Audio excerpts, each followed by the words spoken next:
వైశాఖ పురాణం 12వ అధ్యాయం. కుమార జననము. మన్మథుని దహించి శివుడు అంతర్ధానము చెందగా గిరిరాజ పుత్రికయగు పార్వతి నిరాశపడి ఏమి చేయవలేనో తెలియని స్థితిలో నుండెను.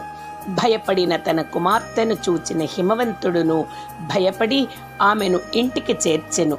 పార్వతియు పరమశివుని రూపమును ఔదార్యాది గుణములను చూచి నాకితడే భర్త కావలేనని తలచెను. తన తలుపు తీరుటకై గంగా తీరమున తపమాచరింప నిశ్చయించెను.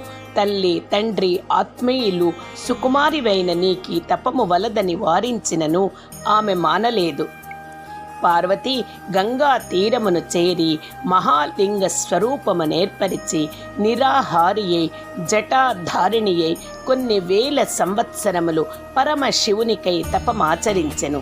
శివుడును పార్వతిని పరీక్షింపగోరి బ్రహ్మచారి వేషమున వచ్చెను. ఆమె శివుని భర్తగా పొందుటకై తపము చేయుచున్నట్లు తెలుసుకొని శివుని పరిహసించెను, నిందించెను. అయునను ఆమెకు శివునిపై కల దృఢానురాగము నెరిగి ప్రత్యక్షమై వరమును కోరుకొమ్మనెను. పార్వతి శివుని భర్తగా కోరెను. శివుడును ఆమె కోరిన వరమునిచ్చి అంతర్ధానమయ్యెను. శివుడు సప్తర్షులను తలచెను. శివుడు తలచినంతనే సప్తర్షులు నమస్కరించుచూ వచ్చి శివుని ఎదుట నిలిచిరి. శివుడు మీరు నాకై కన్య నిమ్మని హిమవంతుని అడుగుడని చెప్పెను. సప్తర్షులు శివుని ఆజ్ఞను శిరసా వహించి తమ కాంతులచే దిక్కులను ప్రకాశింపచేయుచు ఆకాశ మార్గమున హిమవంతునికడికేగిరి. హిమవంతుడిని వారికెదురుకెళ్ళి నమస్కరించి గృహములోనికి తీసుకొని వచ్చి పూజించెను. వారిని సుఖాసీనులు గావించి మీరు నా ఇంటికి వచ్చుటచే నేను ధన్యుడనైతిని. మీ వంటి తపోధనులు నా ఇంటికి వచ్చుట నా తప ఫలము. పుణ్య ప్రయోజనము కల మహాత్ములకు మీకు నా వలన కాదగిన కార్యము ఆజ్ఞాపించుడని ప్రార్థించెను. అప్పుడు సప్తర్షులు నీవు మాటలాడిన మాటలు యుక్తములైయున్నవి. మా రాకకు కల కారణమును వినుము. దక్ష ప్రజాపతి కుమార్తె సతీదేవి యజ్ఞశాలలో శరీర త్యాగము చేసి నీ కుమార్తె పార్వతిగా జన్మించినది. ఆమెకు తగిన వరుడు శివుడు తప్ప వేరెవరునూ ముల్లోకములయందునూ లేరు. ఆమె ఆనందమును కోరు నీవామెను పరమశివునకిచ్చి వివాహము చేయవలేను. వేల కొలది పూర్వ జన్మలయందు నీవు చేసిన తపమిప్పటికీ నీకిట్లు ఫలించినది అని పలికిరి. హిమవంతుడు సప్తర్షుల మాటలను విని నా కుమార్తె నార చీరలను గట్టి గంగా తీరమున శివుని భర్తగా కోరి తపమాచరించుచున్నది. పరమేశ్వరుని వివాహమాడుట ఆమెకు మాకు ఇష్టమే. నేను నా కుమార్తెను మహాత్ముడగు త్రినేత్రునకిచ్చి తిని మీరు పరమేశ్వరుని వద్దకు పోయి హిమవంతుడిచే కుమార్తెయగు పార్వతి నీకు ఈయపడినదని చెప్పుడు. ఈ వివాహమును మీరే నిర్వహింపుడు అని సవినయముగా పరమానందముతో పలికెను. సప్తర్షులను హిమవంతుని మాటలను విని శివుని వద్దకు వెళ్ళిరి. శివునకు హిమవంతుని మాటలను చెప్పి లక్ష్మీదేవి మున్నగు దేవకాంతలు, విష్ణు మున్నగు దేవతలు, షణాత్మలు, మునులు అందరును శివపార్వతుల కళ్యాణ మహోత్సవమును చూడవచ్చిరి. శివుడును సర్వదేవతాగణములు మునులు షణాత్మలు పరివేష్టించి ఉండగా వృషభ వాహనారూఢుడై వేద ఘోషతో భేరీ మృదంగ ప్రభృతి వాద ధ్వనులతో బంధు పరివారములతో హిమవంతుని పట్టణమును చేరెను. హిమవంతుడు శుభగ్రహ నిరీక్షితమగు శుభలగ్నమున పార్వతిని శివునకిచ్చి వివాహము గావించెను. వారి వివాహము ముల్లోకములకును మహోత్సవమయ్యెను. వివాహమైన తరువాత శంకరుడు పార్వతితో కలిసి లోక ధర్మానుసారముగా సుఖించుచుండెను. పగలు సర్వ సంపత్ సంపన్నమగు హిమవంతుని ఇంటను, రాత్రులయందు సరస్థీరములయందు పుష్ప ఫల సమృద్ధములగు వనములయందు మనోహరములగు పర్వత సీమలయందును శివ పార్వతులు స్వేచ్ఛా విహారములతో సుఖించుచుండిరి. ఈ విధముగా కొన్ని వేల సంవత్సరములు గడిచినవి. ఇంద్రుని శాసనమును అనుసరించి ఆ కాలమున సంయోగమున ఏర్పడిన గర్భము మరలా సంయోగమున స్రవించిడిది. అందుచే శివుని కలియుక వలన పార్వతీదేవికి ఏర్పడిన గర్భము శివపార్వతుల పునఃసమాగమముచే పోయడిది. ఈ విధముగా గర్భస్రావములు జరుగుచుండెను. పార్వతీ గర్భము నిలుచుటలేదు. శివుని వలన పార్వతికి కలిగిన గర్భము నిలవకపోవుటచే పార్వతీ గర్భమున పుట్టిన రుద్రపుత్రుని వలన తారకాసుర వినాశనమునకెదురు చూచుచున్న దేవతలకు ఆశాభంగము నిరాశ కలిగి విచారము అధికమాయెను. వారందరూ ఒకచోట కలుసుకొని పరమేశ్వరుడు నిత్యము రతాసక్తుడై ఉన్నాడు. ఇందువలన గర్భములు నిలుచుటలేదు. కావున శివునకు పార్వతితో మరలా కలయిక లేకుండునట్లు చేయవలేను. ఇట్లు చేయుటకు అగ్నియే తగినవాడని నిశ్చయించిరి. అగ్నిహోత్రుని పిలిచి, అగ్నిదేవా, నీవు దేవతలకు ముఖము వంటి వాడవు, దేవతలకు బంధువు. నీవు ఇప్పుడు శివ పార్వతులు విహరించు చోటకు పొమ్ము. రథాంతమున శివుని దర్శించి శివ పార్వతులకు మరలా కలయిక లేకుండునట్లు వ్యవహరింపుము. వారికి పునఃసంగమము లేనిచో పార్వతీ గర్భము నిలుచును. రథాంతమున నిన్ను చూచి పార్వతీదేవి సిగ్గుపడి తొలగిపోవును. అందుచే వారికి మరలా పునఃసంగమము ఉండదు. శివపార్వతుల రథాంతమున నీవు శివునకెదురు నిలిచి శిష్యుడవై వేదాంత విషయమును ప్రశ్నింపుము. శివుడు నీ సందేహమును తీర్చును. ఈ విధముగా అయినచో గర్భవతియగు పార్వతి పుత్రుని ప్రసవించును. తారకాసురుడు రుద్రపుత్రునిచ్చే నిహతుడగును. మన కష్టములు తీరుడని దేవతలు అగ్నిని ప్రార్థించిరి. అగ్నియు దేవతల ప్రార్థన అంగీకరించి శివ పార్వతులు ఉన్న చోటకు పోయెను.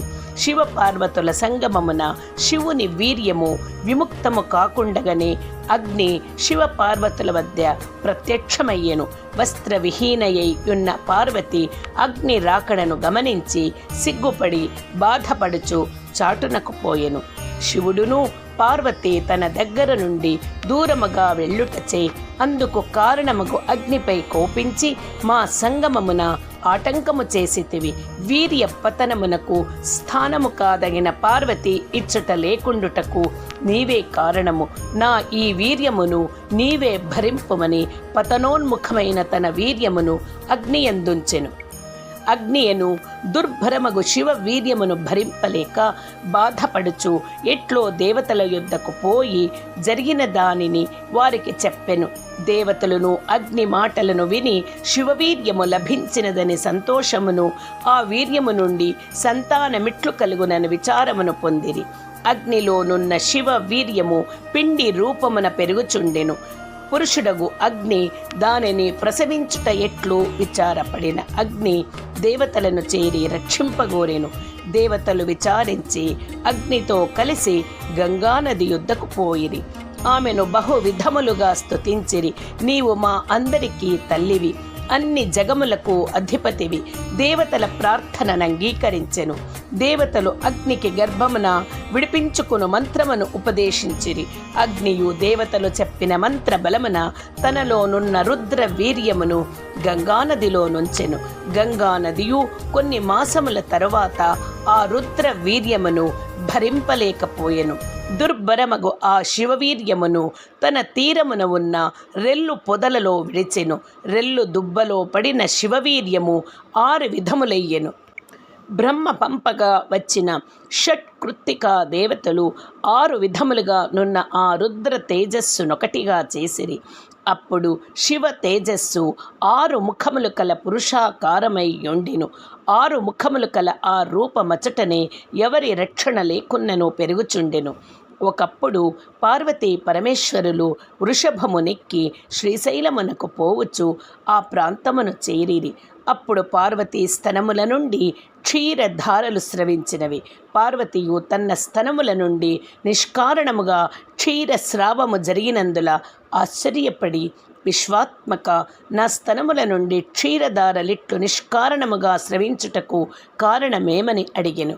అప్పుడు శివుడు, పార్వతీ వినుము, పూర్వము మనము సంగమములో నుండగా అగ్ని వచ్చెను. అప్పుడు నీవతనిని చూచి చాటునకు పోతివి. నేనును కోపించి పతనోన్ముఖమైన ఆ తేజమునగ్నియందు ఉంచితిని. అగ్నియు దానిని భరింపలేక దేవతల సహాయమున గంగానదిలో విడిచెను. గంగానదియు ఆ తేజమును భరింపజాలక రెల్లు పొదలో విడిచెను. 6 విభాగములైన ఆ తేజస్సును షట్కృత్తికలు ఒకటిగా చేసిరి. అప్పుడు 6 ముఖములు కల పురుష రూపమయ్యెను. ఆ పురుష రూపమును ఉన్న చోటకు మనము వచ్చితివి. ఇప్పుడు నీ పుత్రుడగుట చేతనే నీ స్తనముల నుండి క్షీరమును స్రవించుటచే ఇతడే నీ పుత్రుడు, నా తేజస్సు వలన జన్మించినవాడు. ఇతడు శ్రీ మహావిష్ణువు సమపరాక్రమశాలి. వీనిని నీవు రక్షించి పాలింపుము. వీని వలన నీకు మిక్కిరి ప్రఖ్యాతి వచ్చునని శివుడు పార్వతితో పలికెను. పార్వతియు శివుని మాటలను విని ఈ బాలుని తనయుడి ఎందుంచుకొని తన స్తన్యమును వానికిచ్చెను. పరమశివుని మాటలచే ఆ బాలుని యందు పుత్ర వాత్సల్యమును చూపిన పార్వతి వాని యందు పుత్ర స్నేహమునంది ఉండెను. ఈ విధముగా ఆ బాలుని తీసుకుని ఆమె కైలాసమునకు వెళ్ళెను. పుత్రుని లాలించుచు ఆమె మిక్కిలి ఆనందమును అనుభవించుచుండెను. రాజా, పరమాద్భుతమగు కుమార జననమును నీకు వివరించి తిని. దీనిని చదివినను వినినను పుత్ర పౌత్రికాభివృద్ధి పొందుదురు, సందేహము లేదు. మన్మథుడు తపస్వియగు శివునిపై బాణ ప్రయోగమును చేసి వాని తపోదీక్షకు భంగము కలిగించి శివుని కోపమునకు దుఃఖమునందినను మరుసటి జన్మయందు వైశాఖ వ్రతమును చేసి పూర్వము కంటే గొప్పవాడయ్యెను. కావున వైశాఖమాస వ్రతము అన్ని పాపములను పోగొట్టును మరియు వైధవ్యమును కలిగింపదు. స్త్రీలకు భర్త లేకపోవుటను పురుషులకు భార్య లేకపోవుటను వైధవ్యమని చెప్పవచ్చును. వైశాఖ వ్రతమున చేసి రతి దహింపబడిన మన్మథుని పొందినది. మన్మథుడును దగ్ధుడైనను వైశాఖ మహిమ వలన భార్యను పొందెను. విశాఖ అను పదము కుమారస్వామిని చెప్పును. వైశాఖ వ్రతమున విశాఖ జనన శ్రవణము పుణ్యప్రదము. శివుని కోపాగ్నికి గురి అయినను మన్మథుడు అనంగుడైనను ఏ వైశాఖ వ్రత మహిమ వలన సర్వోన్నతుడగు సర్వోత్తముడు భార్య ద్వితీయుడు అయ్యెను. ఆ వైశాఖ వ్రతము ఆచరింపని వారికి, వైశాఖ స్నానము చేయని వారికి, దానము చేయని వారికి, వారెన్ని ధర్మములను ఆచరించిన వారైనను కష్ట పరంపరలు నందుదురు.